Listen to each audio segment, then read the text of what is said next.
Последние новости из Туркменистана. Читайте нас в Телеграме и не забудьте подписаться. В Ашхабаде в конце ноября был арестован бывший глава госконцерна «Туркменхимия» Неизлыев. Об этом сообщили два независимых источника в правительстве страны и в одном из силовых ведомств. Неизлыева доставили в Генпрокуратуру, где ему предъявили обвинения в хищении государственного имущества в особо крупных размерах, а также в злоупотреблении служебным положением, в превышении полномочий, мошенничестве и получении взяток. После чего его поместили в изолятор временного содержания.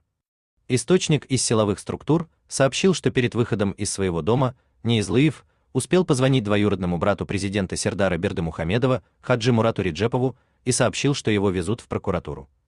Тот пообещал решить проблему. Однако некоторые наблюдатели полагают, что проблемы, наоборот, могут возникнуть у самого Реджепова.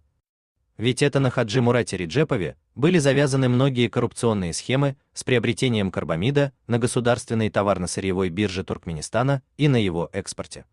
По некоторым данным, Реджепов уже вынужденно переводит деньги со своих счетов в Объединенных Арабских Эмиратах и Турции, чтобы замести следы. Сам он при этом выехать из страны уже не может, для него негласно закрыли границу. Источник в силовых структурах полагает, что Неизлыев обязательно даст на Хаджимура показания. Если, конечно, сам доживет до суда. Как раз по этой причине он может и не дожить. А вот Реджепову, напротив, ничто не угрожает, считает источник Туркменньюз в госконцерне «Туркменхимия». Недавно он даже опубликовал в соцсетях фотографию о поездке на завод «Гарабагаз-Карбамид». Именно в махинациях с экспортом карбамида его и обвиняют. Что же касается менее влиятельных лиц, то среди них арест Неизлыева вызвал панику.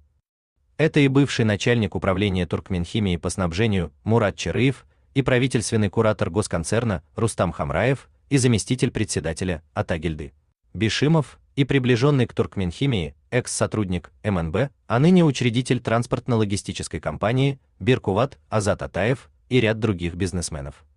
Все они, по данным источников, сейчас спешно выходят на связь со своими покровителями в правоохранительных органах и просят убрать их из материалов дела. На недавнем инвестиционном форуме в Берлине Атаев и Бишимов, по свидетельству источников, неотлучно находились рядом. Они обсуждали, как дальше зарабатывать на тендерах химического концерна.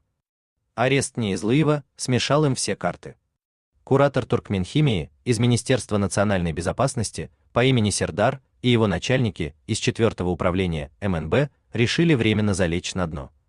Они всегда были в доле всех махинаций, а теперь надеются, что это не привлечет внимание прокуратуры. Неизлыев был уволен после серии критических публикаций Туркменньюз о запредельном уровне коррупции в госконцерне. В сентябре он негласно был помещен под домашний арест. Уже тогда стало известно, что в отношении экс-главы госконцерна ведется проверка, и она наверняка завершится возбуждением уголовного дела. Но Неизлыев пытался задействовать свои связи. Он обратился за помощью к Батыру Неизлыеву, своему двоюродному брату и бывшему послу Туркменистана в России.